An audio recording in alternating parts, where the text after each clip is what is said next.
Welcome to Austin Stories. First, OP literally leads a revolution to take down the entire HOA board and expose the president and take down the ultimate HOA Karen from the inside. And then, the corrupt HOA calls the cops on OP for some BS reasons. How do they defend themselves? Also, all my videos are in podcast form. Search for the Austin Stories podcast on your local provider or check the link in the description. Here we go.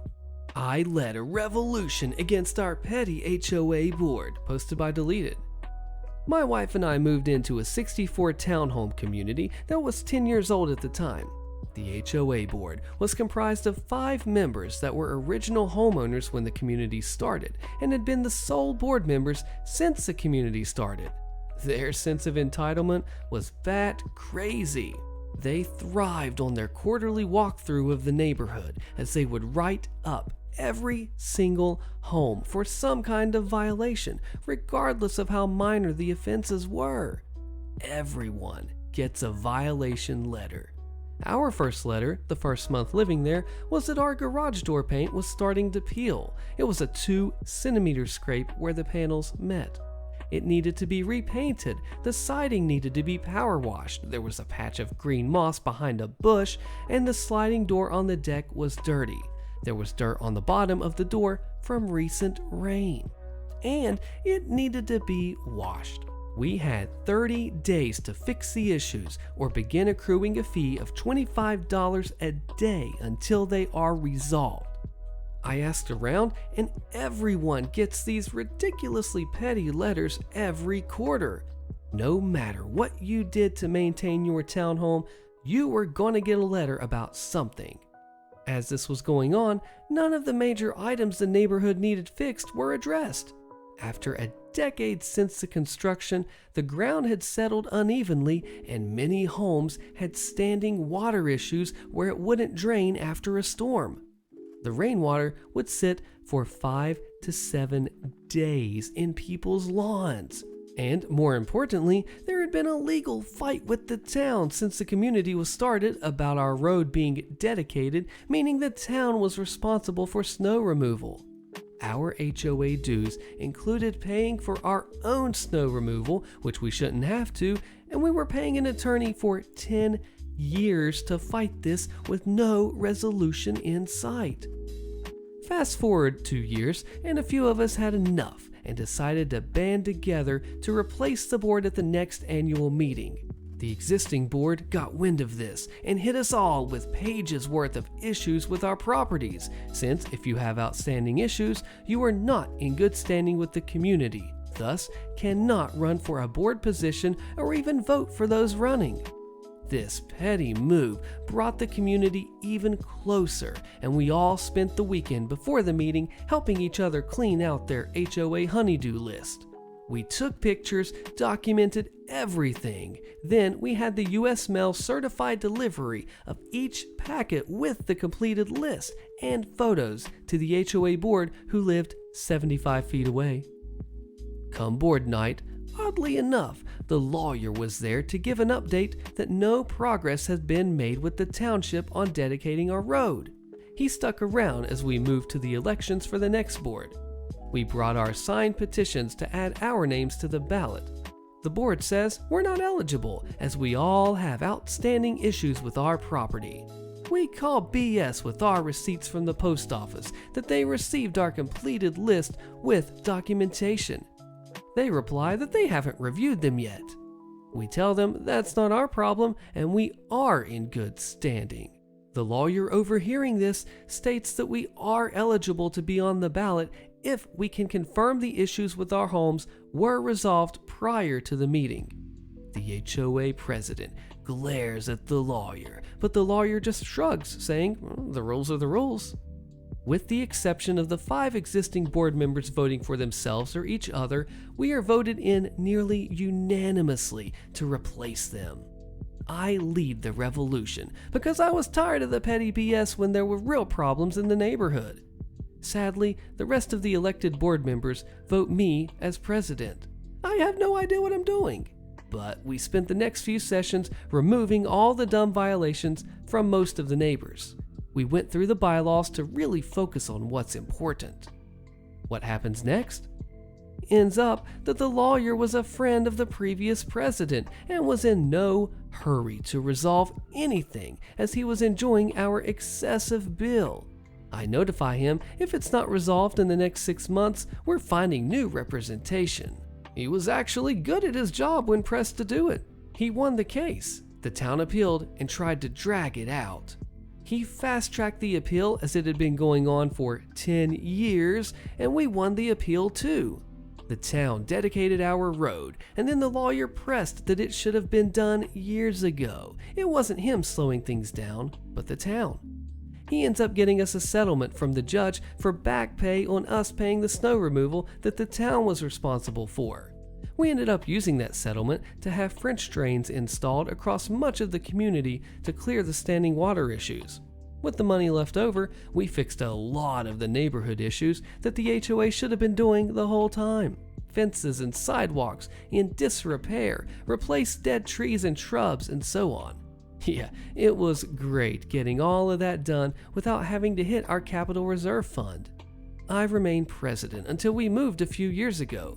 Our family began to outgrow the townhome, and now we live in a new, larger development with a new HOA. I was asked to run for a position on it, and I replied, "Not a frickin' chance, but I will lead a coup if I need to."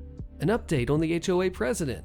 One minor update on what happened to the former HOA president that I replaced. The original HOA president, a 50-year-old male, wasn't actually eligible to be president. He wasn't on the mortgage. The townhome was in his mom's name. No one knew because he held the books. The best was at the next annual meeting. He shows up with his petition to try and get his position back. I tell him in front of the other 60+ homeowners that he can't even be at the meeting, let alone vote or be on a ballot, as his name isn't on the property. But his mom is eligible if she wants to. That was embarrassing enough for the entitled little jerk. See, this is a story of rising up and saying, hey, there's a problem here. We are being taken advantage of, and this needs fixed. So rather than sitting by, having that bystander effect, as it's called, waiting for someone else to do the job, OP says, you know what? All right, guys, let's get on this. Let's make this happen. Let's infiltrate, seek, and destroy. And he gets elected president when he actually didn't plan to be, but you know what? He did what he had to do and he ran with it. And thankfully, the lawyer stepped in after that 10-year delay. 10 years, that's a long time, that's a decade. And then the old president comes back, find out he's not even supposed to be involved at all, much less the president in the first place, and OP just destroys him in front of everyone. Way to go, OP. HOA calling the police on us, posted by Saturn Decay.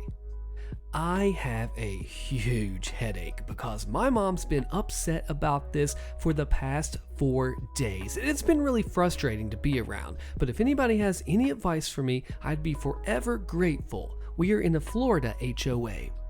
So basically, we've been living in this condominium for the past 15 years and have never had any HOA issues up until about a year ago when this young guy got hired by our president to clean up and around the condominium. Just basic labor stuff, like picking up trash and pressure washing roads. He quickly joined the HOA and befriended the president and other members and joined himself, which is where an issue arose. Because a few months later, after the fact, they sent a notice to raise HOA fees and start 2 special assessments going up to about $120 increase from that year alone, which was absolutely astronomical and with almost no precedent for us to pay the special assessments earlier. Adding insult to injury, they began doing contracting projects that to me felt very useless, such as like a $200,000 project of replacing the gates from the windows at the condominium, which have always been slightly decorative. I always felt his membership was at odds with his work because he contracts himself to work on the condominium at this point, and at this point in time has become a realtor and has started using his HOA membership status to ask owners to sell their houses to him. So I, 21, started going to HOA meetings, and I live in a predominantly Latino condominium. The meetings are always held in Spanish, which is fine because I'm from Cuba, so it's not an issue for me. Most of the people that show up, which is about 15 from a condo of 150 plus people, are this friend group of 70-something retirees. That first HOA meeting that I went to went great, and I went house by house in my condo to alert people so that they'd show up for what I believed was an important meeting that was going to affect a lot of people. And at the time, a lot of people sided with me that we needed to discuss these assessments further. The HOA board was deeply angry with me, but because it went off so smoothly and so many people that showed up agreed with me, they relented. They told us that as long as we agreed to the $20 increase, we could discuss the assessments further. But this discussion never happened, and they approved the assessments alone via a Zoom meeting that most of these older women could not attend because of technological limitations. Furthermore, they did not allow any non-members to speak in the Zoom meeting, so that went. By the second meeting, much less people showed up, and the board was allowed to pass the assessments with no questions asked.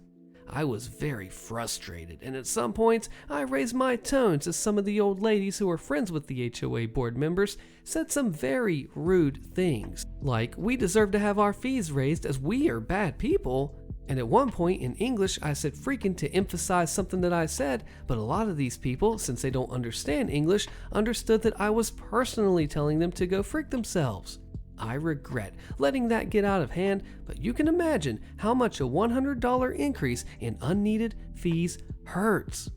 My mother, who was with me at the time, also took it quite personally and insulted some of the few old ladies that were showing up for these meetings. Nothing crazy, just like general old people beef like you're ugly and your hair is fake. I expressly told her not to, but she really does not listen to me ever, so what can I do about that? Anyway, by that meeting, the HOA board and the people who support them expressed open hostility towards us.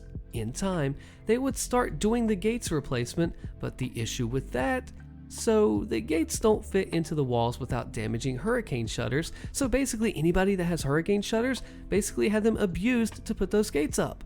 Our hurricane shutters got painted with some rust paints left on the floor, and we had nobody to ask about this. I had been contacting the Management Association for about a week prior to get some answers on what would happen to our hurricane shutters, but no answers.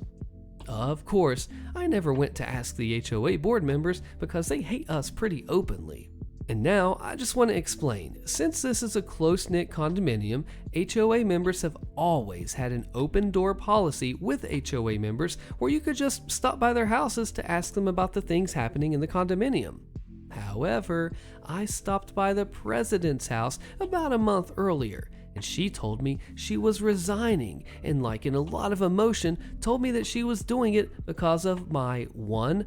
Us constantly questioning her decisions and putting people against her at meetings, 2. My mom bothering her and asking her questions. I went to go tell my mom immediately not to go to this lady's house anymore and not to bother her because she seemed extremely upset. But now that the gates thing happened and we had nobody to ask and our hurricane shutters were getting increasingly damaged, my mom, without my knowledge, stopped by her house to ask about it. She wasn't home and her 17-year-old twin sons were, so my mom told them to contact their mom so she could ask them about the shutters. 2 things proceeded to happen. 1. This lady's ex-husband called my mom and basically told her to stay away, but it ended in a friendly manner, although my mom did cry. 2. This lady then contacted the police on my mom. The police basically just talked to my mom really rudely, normal police stuff like don't stop by people's houses, she's not the HOA president anymore, blah blah blah.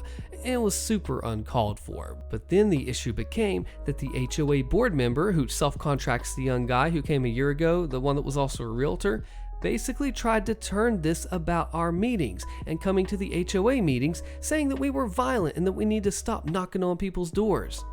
The issue with that is that door knocking was how I got anyone to come out and show up for these HOA meetings. Because if not, it's just them and their supporters. But yeah, he used this to turn it on me complaining about the HOA at all. And now the contractors he hired for the gate works have started cutting up our hurricane shutters to fit in their gates. I went to go take a picture of the contractors cutting up our shutters from far away, and the contractor brought up the police visit and told me that if I continued to photograph his workers, he would call the police on me as well, even though I was doing it from a large distance, so it was obviously not about invading anyone's privacy. My mom is very indignant about all of this. My dad says just to lay low and ignore all this. Is there anything I can do about this? It's been a really rocky week because of it, so any help that I can get on this situation, clarity, or just second opinions would be so extremely helpful. Thank you. This is a rough one for OP because these people are wanting to get the law involved, and even if there is no precedence or no basis for getting said law involved, just the threat alone and what they could say or what they could twist around or lie about, that is intimidating enough. So OP is coming into this situation with a clear head on, knowing the goals, knowing what's going wrong, knowing what should go right, and wanting to attack that, but also getting hit with the police threats. So this is a rough situation all around, I think, and the police threats should not happen if OP is not doing something that is worthy of that call. I do want to know what you think in the comments as well. I ruined the HOA and its president because they tried this on me. Click the video on your screen so you do not miss this fallout, and I will see you there.